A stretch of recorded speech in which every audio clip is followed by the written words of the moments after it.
World news के sponsor हैं स्वागत, अदरक, लहसुन और मसाले 100% प्योर एंड हाइजीनिक। अस्सलाम वालेकुम, आदाब। मैं हूं खलील फरहाद। मेरे साथ देखिए वर्ल्ड न्यूज़ की शुरुआत करते हैं हेडलाइन से।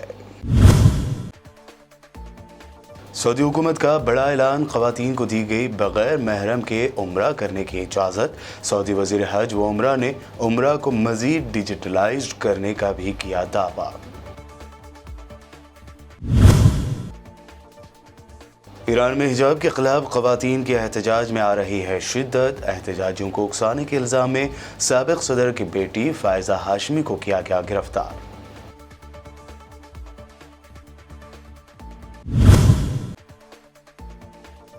रूस के साथ मिलकर तेल प्रोडक्शन में कमी करने का सऊदी अरब का फैसला, तो अमेरिकी सदर बाइडन ने दी सऊदी हुकूमत को संगीन नताइज भुगतने की धमकी।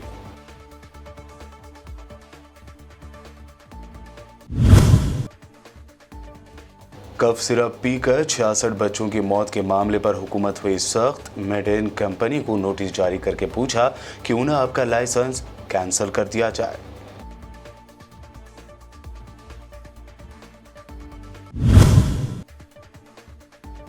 हिंदुओं की मुक़द्दस देवियों का नाम लेकर उन्हें पटाने की लड़कों को मुतनाज़ सलाह देते नजर आए BJP MLA.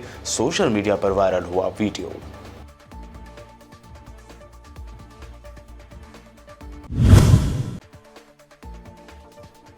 Delhi women's commission की सदर स्वाति मालीवाल ने कहा, साजिद खान को बिग बॉस से बाहर निकालने के मुतालबे के बाद मिल रही हैं रेप की धमकियां।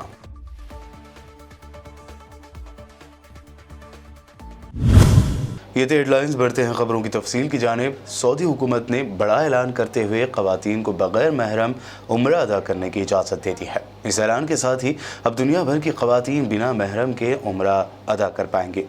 मज़ीद तफसीलात के मुताबिक सऊदी वज़ीर हज व उम्रा डॉक्टर तौफीक रबिया ने ऐलान किया कि उम्रा अदायगी के लिए महरम के साथ की शर्त ख़त्म कर दी गई है। उनका कहना है कि महरम को अब उम्रा करने वाली खातून के साथ जाने की ज़रूरत नहीं है, चाहे वो दुनिया के किसी भी कोने से ताल्लुक़ रखती हों।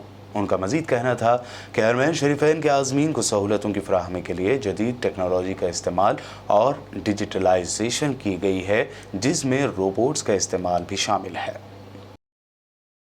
साबिक़ ईरानी सदर अकबर हाशमी रफसंजानी की बेटी फ़ायज़ा हाशमी पर हुकूमत के ख़िलाफ़ प्रोपेगेंडा करने का इल्ज़ाम आयद किया गया है। उन पर यह इल्ज़ाम एक ऐसे वक्त में आयद किया गया है जब उन्होंने हाल ही में नौजवान खातून महसा अमीनी की हलाकत के बाद होने वाले मुज़ाहरों में शिरकत की थी और पुलिस ने उन्हें इससे पहले ही गिरफ्तार कर लिया था। 27 सितंबर को मकामी मीडिया ने रिपोर्ट किया कि 59 साला फ़ायज़ा हाशमी रफसंजानी को 16 सितंबर को अमीनी की मौत के बाद होने वाले मुज़ाहरों को उकसाने के शुबे में गिरफ्तार किया गया था। काबिल ज़िक्र है कि महसा अमीनी को अखलाकी पुलिस ने सख्त लिबास के ज़ाब्तों की पाबंदी न करने पर गिरफ्तार किया था, मगर वह दौरान हिरासत मुबैना तशद्दुद से चल बसी थी। इसराइली फ़ौज ने नाबलस के शुमाल मगरब में गुज़िश्ता रोज़ होने वाले फायरिंग के हमले में ज़ख्मी फ़ौजी की मौत की तस्दीक की है। इब्तदाई तौर पर काबिज़ ने ऐलान किया कि गेवाती ब्रिगेड के सिपाही की चोट मामूली है और कुछ ही देर बाद शदीद खून बह जाने के बाद उसकी तबीयत बिगड़ गई और कफ़ार साबा के मेयर अस्पताल के डॉक्टर उसे बचाने में नाकाम रहे। एक फ़लस्तीनी मज़ाहमती कारकुन ने नाबलस के शुमाल मगरब में एक फ़ौजी चौकी की तरफ थोड़े फासले से फायरिंग की। एक खुदकार राइफल से कई गोलियां चला दी। वो इसराइली फ़ौजियों को निशाना बनाए बगैर जाए वक़्वा से पीछे हट गया। दूसरी जानिब प्रेस ज़राए ने शुमाल मशरक़ बैतुल मुक़द्दस और शाफ़ात कैंप के अतराफ़ के इलाक़ों में इसराइली फ़ौजियों और फ़लस्तीनी नौजवानों में शदीद झड़पें होने की खबर दी है। रिपोर्ट के मुताबिक इन इलाकों में होने वाली झड़पों में कई अफराद ज़ख्मी हुए हैं, ताहम अभी सही तादाद का ऐलान नहीं किया गया है।